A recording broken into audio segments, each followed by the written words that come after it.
कानपुर के पास 38 दिन बाद एक और बड़ा रेल हादसा। तो 2 की डेथ नहीं हुई है, ये आधिकारिक घोषणा है।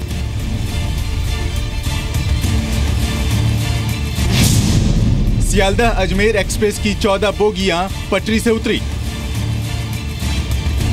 हमारी एम्बुलेंसेज वहां पहुंच गई हैं। स्टेट एडमिनिस्ट्रेशन, लोकल एडमिनिस्ट्रेशन भी एक्टिवेट हो गया है।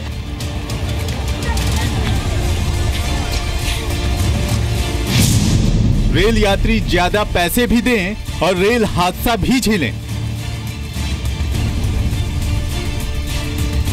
दुर्घटना तो जरूर हुई है, गाड़ी ट्रैक से उतरी है, लेकिन बोगियां बहुत ज्यादा क्षतिग्रस्त नहीं हुई।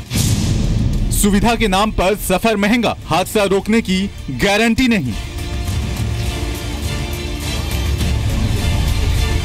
बहुत तेज आवाज के साथ अजमेर सियालदह एक्सप्रेस पलट गई और यहाँ पर जो तार लगे हुए थे वो भी टूट गए।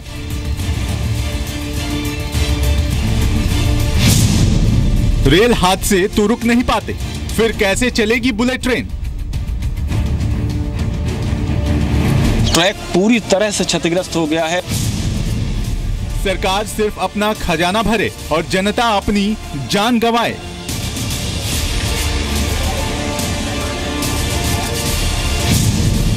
रेल हादसे की हर खबर दिन भर जी न्यूज पर। 38 दिन और 38 दिन बाद कानपुर के पास ही एक और बड़ा ट्रेन हादसा। अजमेर सियालदह एक्सप्रेस के 14 डिब्बे पटरी से उतर गए हैं। हादसे की ये 5 तस्वीरें आपको दिखाते हैं। हादसा कानपुर से इटावा के बीच सुबह करीब 5 बजे हुआ। ट्रेन सियालदह से अजमेर जा रही थी। रेलवे के मुताबिक हादसे में ट्रेन की 14 बोगियां पटरी से उतर गई। इसमें से ज्यादातर डिब्बे स्लीपर क्लास के थे। 2 डिब्बे नहर में गिर गए। हादसे के वक्त ट्रेन एक पुल से गुजर रही थी। हादसे में करीब 50 लोग घायल हैं। भारतीय रेल प्रवक्ता अनिल सक्सेना के मुताबिक कोच नंबर 6 से लेकर 19 तक पटरी से उतरे हैं। आपको बता दें 38 दिन में दूसरा रेल हादसा है। इससे पहले 20 नवंबर को पुखराया में हादसे में 145 लोगों की मौत हो गई थी।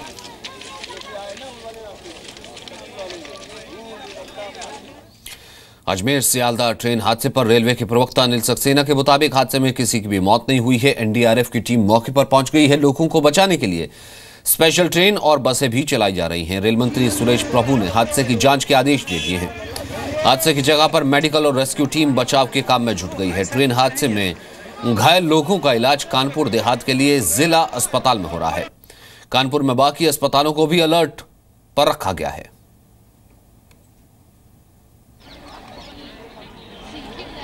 हादसे की इस वक्त जगह पर चलते हैं। विशाल पांडे हमारे साथ मौजूद है। विशाल, इससे पहले जो ट्रेन हादसा हुआ था वो भी इसी लाइन पर हुआ था, वहां पर भी आप मौजूद थे, वहां से आपने रिपोर्टिंग की थी। एक बार फिर से क्या इसे कहें कि एक लापरवाही है, बहुत बड़ी लापरवाही, बहुत चूक है इसे कि 38 दिन भी नहीं बीते, ये दूसरा डीरेलमेंट हो गया और एक बहुत बड़ा हादसा ये हो सकता था। हादसा तो ये भी है। बिल्कुल सचिन, इसे लापरवाही ही कही जा सकेगी कि 38 दिन के अंदर ही दूसरा इतना बड़ा रेल हादसा हो जाता है। और मैंने पुखराया रेल हादसे को कवर किया था।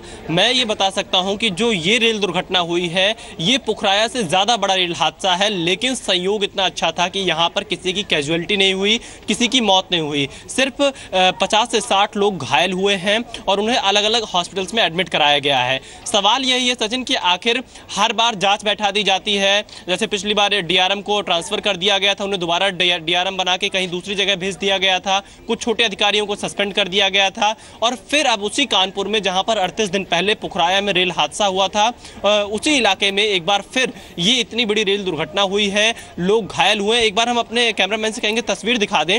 ये नहर है और संयोग ये भी अच्छा था कि नहर में पानी नहीं था। 2 बोगियां देखिए किस तरह से नहर में गिरी हुई हैं, और अगर इसमें पानी रहता तो आप ये मानिए कि क्या स्थिति तब होती। तो जो 2 बोगियां थी ये नहर में गिरी हुई हैं, बाकी और जो 14 बोगियां हैं वो इसके पीछे लगातार पटरी से उतरी हुई हैं और यहाँ के जो प्रत्यक्षदर्शी थे उनका ये कहना था सुबह 5:15 पर ये ट्रेन जब यहाँ पर पलटी, खूब तेज आवाज़ आई और उसके बाद से ही यहाँ पे रेस्क्यू ऑपरेशन शुरू हो गया था। जो शुरुआत के 7 डिब्बे थे वो सुरक्षित हैं इस ट्रेन के, 3 जनरल 4 AC कोच इंजन के साथ में जो थे, क्योंकि कानपुर से दिल्ली ये ट्रेन जा रही थी, तो वो 7 डिब्बे सुरक्षित थे। पेंट्री कार के बाद से बाकी जो डिब्बे थे वो पटरी से पलट गए हैं। जो इसमें घायल हुए हैं 50 से 60। पुखराए में तो ऐसा जैसा कि पहले ही कहा जा रहा था कि पहले से ही उसमें आवाज़ आ रही थी कि ट्रेन में कुछ गड़बड़ी है, पटरी हो सकता है ठीक तरीके से वो डिरेलमेंट की शिकायत की गई थी। यहाँ पर अभी कुछ कहा जा सकता है या जल्दबाजी होगी?